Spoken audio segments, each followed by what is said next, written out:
Bang! Dead. Gone. Why? Because Alexander Devontae Dickey, who was arrested 39 times, 25 felonies, was on the street. That was the father of 22-year-old Logan Federico, his voice trembling with anger and disbelief over what the justice system allowed to happen to his daughter. Despite nearly 40 arrests and more than 25 felony charges, 30-year-old Alexander Dickey was still walking free when he broke into the South Carolina home where Logan Federico was sleeping. He dragged her naked from her bed in the dark and forced her onto her knees on the floor. With a stolen 12-gauge shotgun pressed to her chest, he pulled the trigger at point-blank range, killing her instantly, execution style. Logan's father said he had to live with the knowledge that his daughter's killer, a man who had cycled in and out of prison dozens of times, should have been locked away permanently long before he was given the chance to carry out such a monstrous act.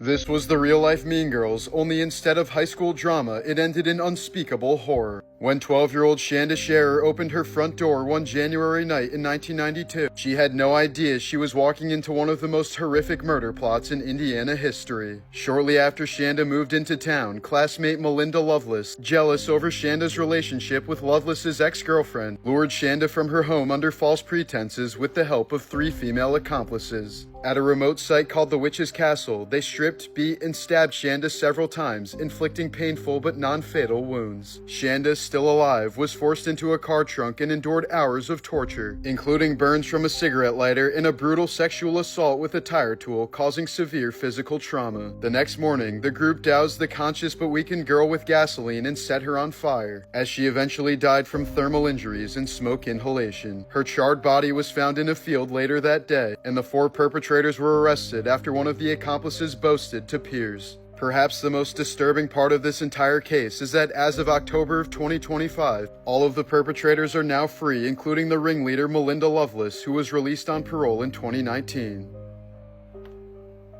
Morbid Facts, Part 641. In 1991, Eric Clapton's 4-year-old son Connor was visiting his mother's apartment in a New York City skyscraper. The building was undergoing maintenance, and a janitor left a window open without a safety guard on the 53rd floor. While playing, Connor ran toward the window, which was floor to ceiling, and fell 49 stories to his death. Despite the negligence, no criminal charges were filed against the worker responsible. At the time, Eric had just begun to build a relationship with Connor after years of struggling with addiction. Completely devastated, Clapton channeled his grief into writing Tears of Heaven, one of his most popular songs to this day.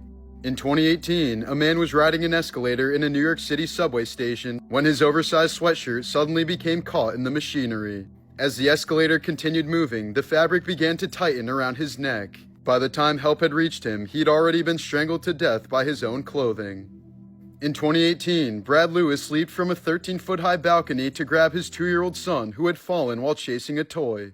Lewis cradled the boy midair, taking the full impact on solid concrete. He suffered a fractured skull, brain injuries, and a broken vertebrae, while his son survived with only minor injuries.